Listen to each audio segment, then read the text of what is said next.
we're gathered as a great tribe, the tribe of Peter, and as all great tribes in the world, when one of the elders leaves us, we spend a moment telling tall tales of truth. It was beautiful here at the club. We felt we were with everyone at the service, and it's great that your tribe's come over to this tribe. And I think for Pete, what I heard in the messages today, this was church. This was better than church. It's called the Royal Chatswood. Is there a saint for golfers? St Andrews, maybe. I don't know. Anyway, we're here, we're gathered, and we're going to share some stories. And as Tony said, start that next step for all of us, come to the reality of living with Pete, not physically with us, but in fact with us everywhere. I just want to start, if I may, with my last conversation with Pete, and it just was so reflective of what I heard today. We were in the shallow end of the Lane Cove pool watching Blondie, Pam, do her. And you were very good, Pam. We admired that, but we both looked at each other and thought we were quite inadequate in the swimming department, and we were seriously talking about having adult swimming lessons. That's Pete Carroll to me, mate, we need lessons. So, thank you. Just from New South Wales privacy laws, you'll notice we're recording this, but for a good reason. Peter had a very special cousin who I believe is in Queensland, and also family around the world. We'll be able to share anything. I'm very good at editing, so if you're rubbish, you're out. But so that's just why we're recording here. For COVID, I'd like you to come and just step up to this mic here. I'm privileged to call on a young man that I know Pete was very influential, and as Benny said today, you're going on to great things because of so much of what Dad led you. This guy is the same. Please welcome Ellis Freed up to the mic, please, to start us. Thanks, Ellis. Thanks, Bruce. Appreciate it. Good day, everyone. Most of you won't know me. My name's Ellis Freed.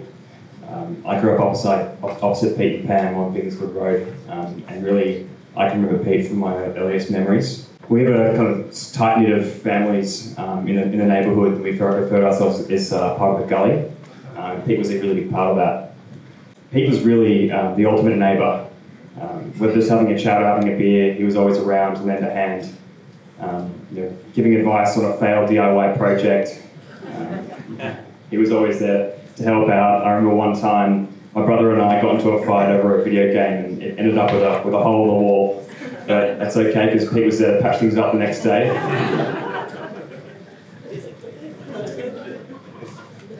For some of us, he taught us how to pass and how to tackle, and for many of us, he put a roof over our heads like he was building a home of his own. As you know, Pete was a really good guy to watch the rugby with.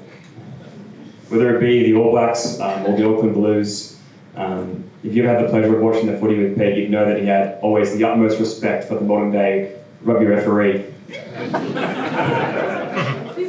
In fact, one time he was so impressed by a decision that had an All Blacks player leaving the field that he tackled my dad in front of the TV. Just to show him what a real shoulder shaft was. Thanks, Pete, you probably deserve that one.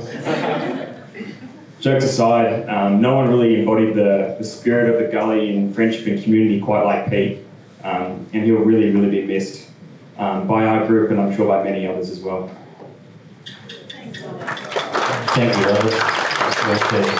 I pay money to see that. Pete Carroll tackle Tom Freed in front of the TV. I hope you all realise that we are incredibly privileged to be standing in this air-conditioned luxury venue, because my understanding is 2 weeks ago it was gone. This is being resurrected for one man and one man only. This club is Gonski. So well done, everybody. And I think actually might be appropriate if I call on Alan, the president of the club, who'd like us to step up. Thank you, Alan. Just to maybe say a few words would be greatly appreciated. Thank you. Thank you, Alan. Thank you, and welcome to our club, the Pizza Club. I'm not very good at these speeches, but I just wanted to extend to Pam and the family, the boys, the board, the management staff and members' sympathy. We will all miss him, no question. I knew him personally. He came out to my house and helped me with a few things, as he does for most people. Dare I say it, it was nice to share, being a Kiwi, some All Black issues amongst ourselves when we're sitting around here, and most of the Aussies were not very happy about the way the All Blacks were going. But it was nice. Pete and I shared some nice times in that regard. The fact that he was here to help us and give us advice around the building and around the course, and I'm not saying playing golf, I'm talking about the building and construction side. He was really very helpful in it, and we really appreciated that. So thank you very much for coming in and sharing this with us. I'll just say to the family, I think the size of the group here is an indication of how much he meant to so many people, and you should be very proud of him. Thank you. Thank you, Alan. We felt very much part of the service today watching it here. And I believe, Bruce, where are you? You alluded that you had some stories that you were going, and then I'm going to hold you to that now. So can I ask you to step up for your time to share some of those? Thanks.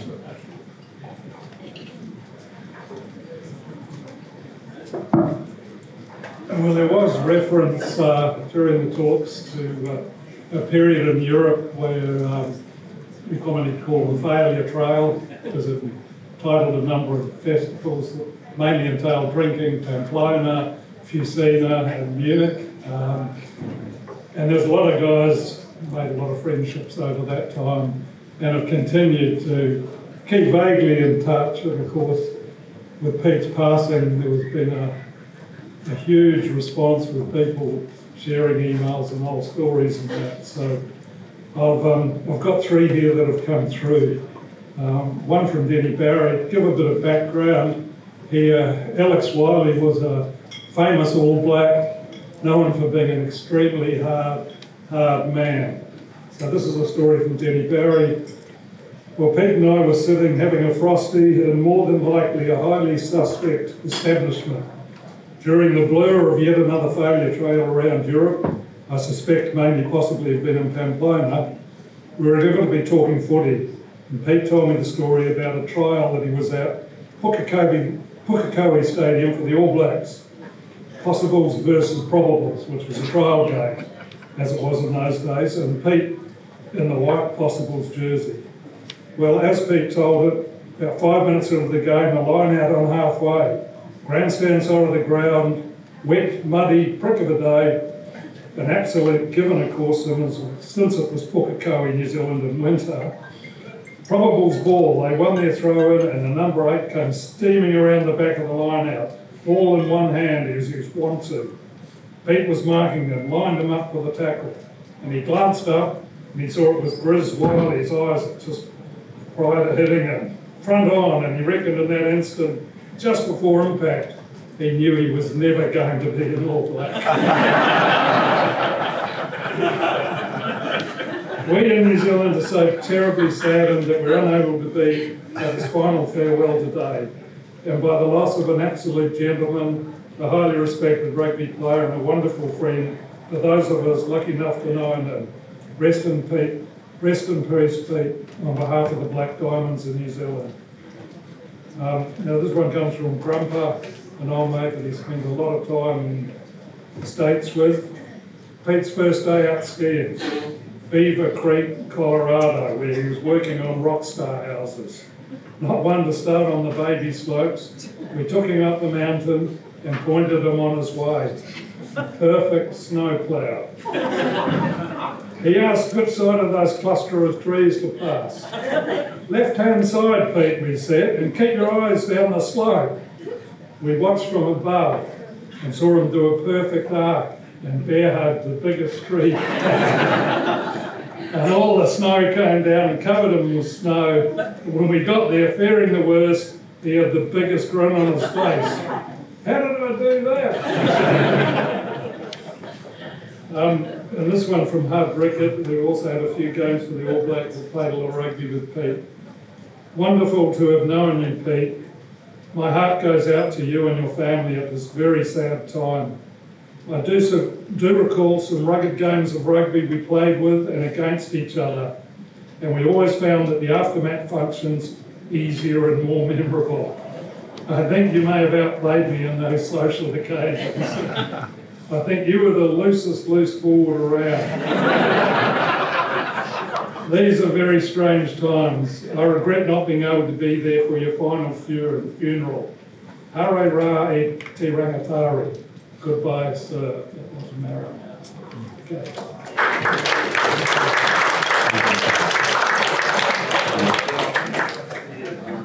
I think you mentioned, and probably better too, just Pete's sense of humour.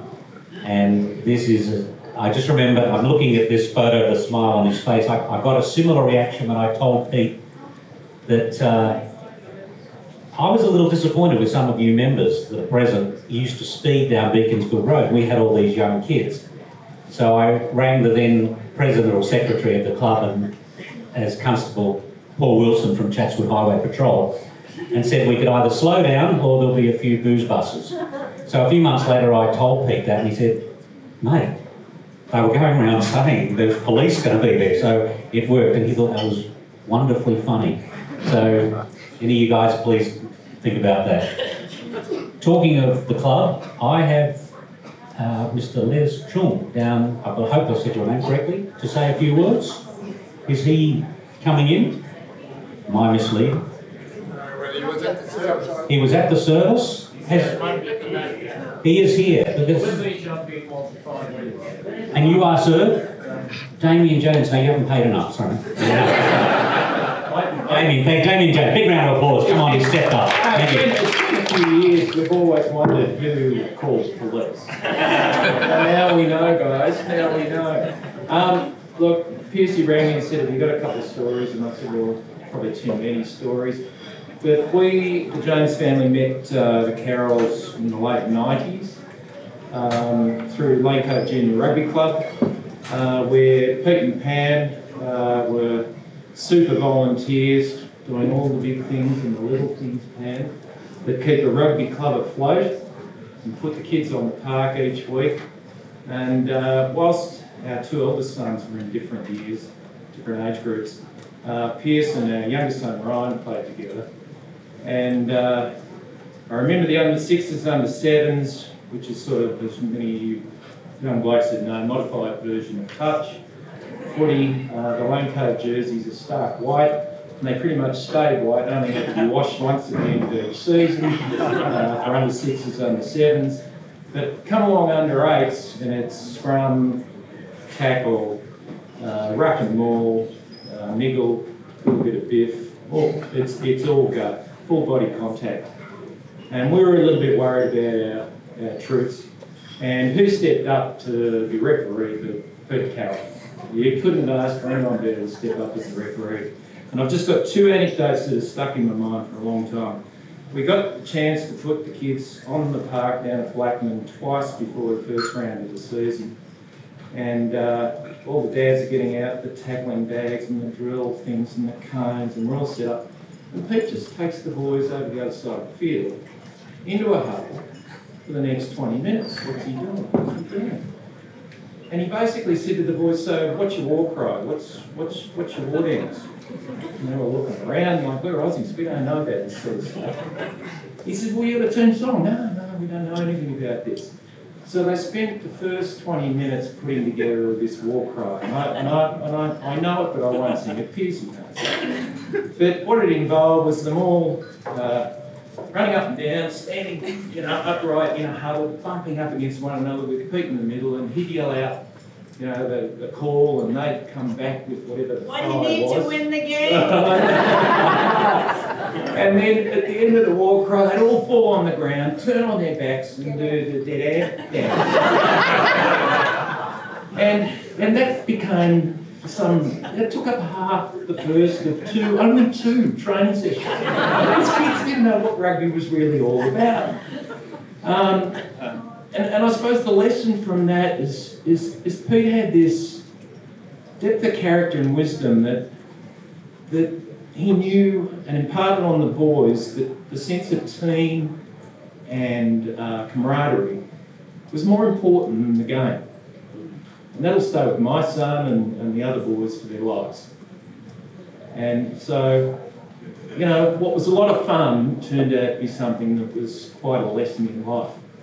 And the other one was on the second training session, right at the end, and Pam, you remember, it was a wet, cold night down at Blackman. The council didn't provide much grass in those days. We're talking 20 years ago.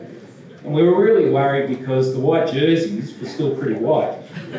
We're trying to teach them to tackle, the ground's covered in mud, and the boys were sort of bump into the bag, and we're thinking, well, we're up against Warringah on the first round, what's going to happen? We're just little old Lane Cove. And Pete again, right, boys, 5 minutes to go, the mums have all got the cars revved up, lights fading. We'll take the boys over to the far end of Blackman, going, right, where are they going? And Pete sprints to this swampy area, big pool of water, and dives. Straight into the water. Well, the boys just thought, this is great, right, we're into this. So within minutes, all the boys are diving, see how long they could do all these mudslides, then they're wrestling to see, make sure everyone's jersey was fully back. And then, of course, they do the war dance, because they did that, at every training and before and after every game. And then Pete sends them back to the mums to try and get them home without making a mess of the car.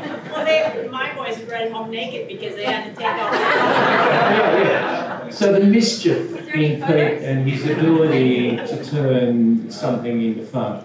And look, just a footnote on all those stories is that team, there's a couple of photos over there. Piercy, I can guarantee they went undefeated 2 years running. Smallest team in the comp. Thanks to Pete Carroll. We'll miss him. Thanks, Damon. So, Candice, what does it take to win the game? Is that Oh, good? boys know it. What is it? The ball. The ball. Well, What do you need to win the game? no, that's pathetic. That's pathetic. Stop. We just do this together. So it's, what does it take to win the game? And the answer we all will respond is the ball. Come and do it with me. How do we get it? No, here we go. You're going to call it here. Nice big voice. What do you need to win the game? The ball. Pathetic. One more. No, What do you need to win the game? the ball. How do you get the ball? Mighty Blues.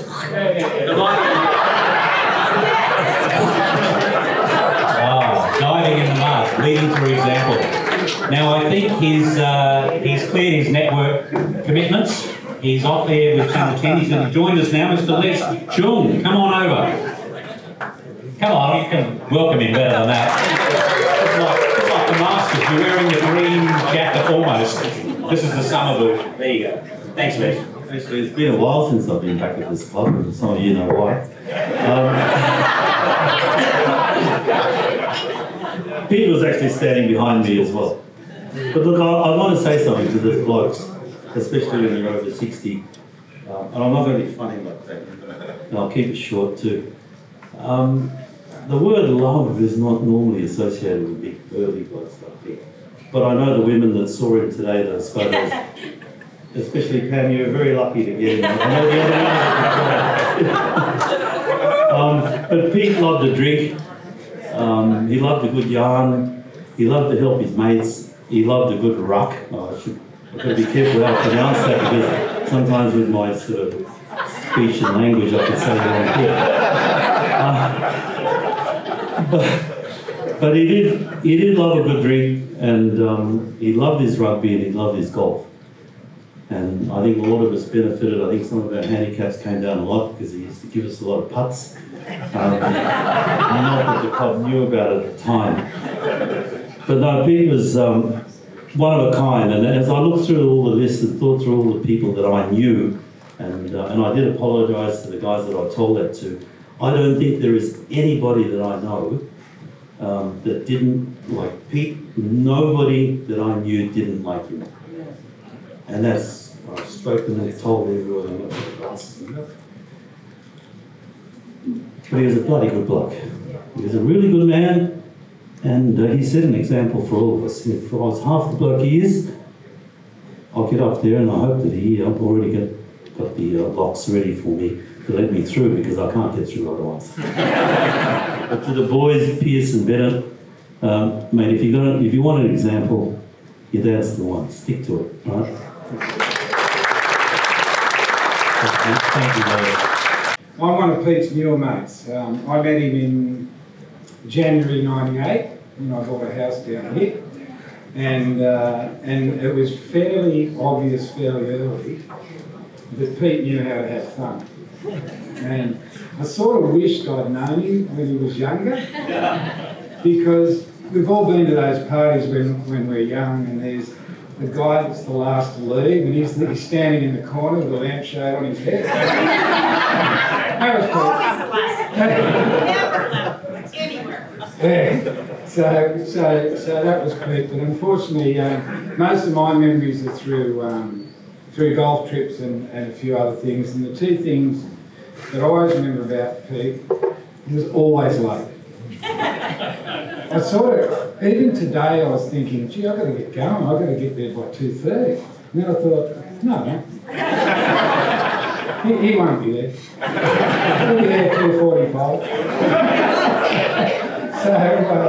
So anyway, he was picking me up one time to go on a golf trip up to Port Stephens, and I reckon he was 30 minutes late. We get in the car, and I'm OCD, I'm looking at the watch, I'm ready to go. And anyway, we get in his truck, we start driving up there, up towards the M1. He said, I think we should just stop over here and get some coffees. We're going to miss the tea time, we're going to do the whole thing. But Pete, completely unfazed. We get there just as we're about to tee off. The captain of the group, who's here somewhere, young Matt, decided it would be fun to put us off first, because I literally got out of the car and onto the tee. So I wiped the first 4 holes, and that was me done for the week. Pete just hit it down the middle, I think he won the day and won that weekend, which was fairly usual for Pete. But the one story, he seemed to finish a lot of the après golf on all fours. And one that I remember vividly, and it comes back to rugby, was it was late in the evening, we were watching an international rugby game from somewhere or other, we're all sitting on the couch, and Pete's on the thing and he's against the referee, he said, that's not how you clean out a ruck. This is how you clean out a ruck. And he dives on, he gets off the couch, he's on his feet, and he starts going like this. And of course, he's immediately off his feet and put his head through the television. I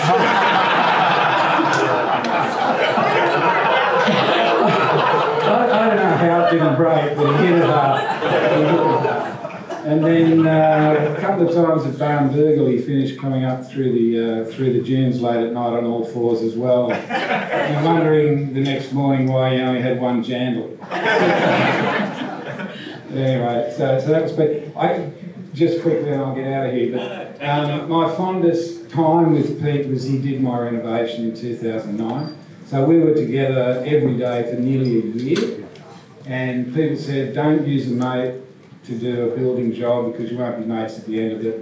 I knew that wouldn't be the case. Never remember having a crossed word with him. The closest we ever got was he used to give me jobs. My job was to pick doors this particular week. So I spent all weekend. I drove all over Sydney looking at doors. It was a little bit before the online shopping, 2009. But anyway, so I come back pretty proud of myself on the Monday morning. I've got these fabulous doors sorted out, and I show him to him. I've got the brochures, and I said, this is the one I want for there. And the front door is the statement, this is the front door I want. And he took one look at it, and it's the only time I remember ever being forceful, and it led to nearly a dispute. But he took one look at it and he said, you're not having it. I said, what do you mean I'm not having it? He said, that's crap. He spent the next day and a half driving around Sydney looking at doors again. I had a lovely front door, and every time I look at it, I'll remember Pete. And he was such a perfectionist in his work life and his building trade and all the rest of it. I never ever understood how he played golf with 15-year-old clubs that he never cleaned, but he still beat us every time. Thank you, Peter. Doors plus, no fuss. Okay, that's where you win. That's where you win. That's where Peter went.